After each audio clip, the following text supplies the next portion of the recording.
Я пропливусь. Ідіть, ідіть. О, зараз ми. Каміння.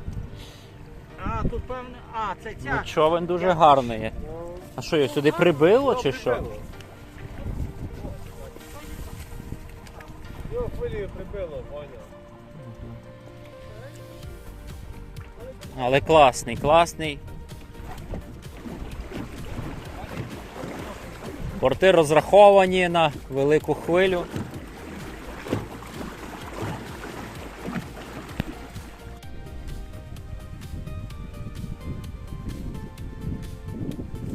Серед озера Острівське є острів безіменний, місцеві кажуть просто острівок.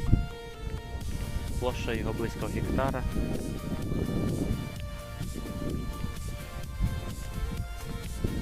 Прийшли його відвідати, дослідити біологічне різноманіття, що тут зростає, що тут живе з тварин.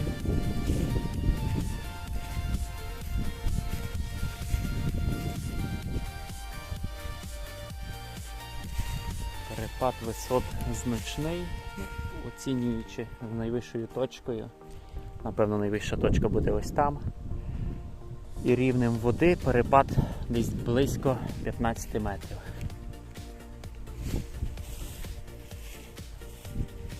Піщаний пагорб.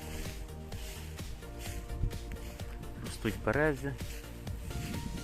Все майже вкрито вересом.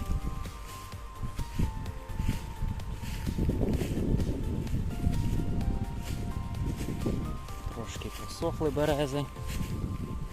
Це нормальне явище для Полісся. Все частіше всихають як сосни, берези. Це, напевно, якраз є найвища точка острова. Ці можна буде проглянути навколо.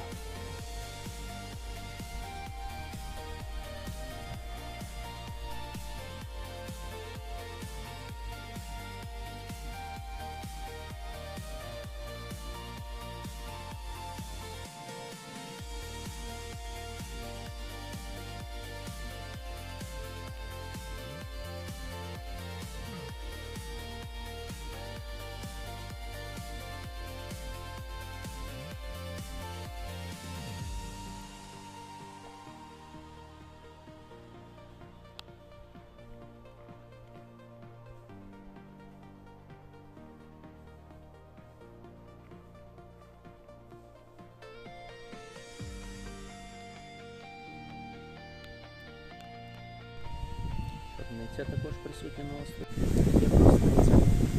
Є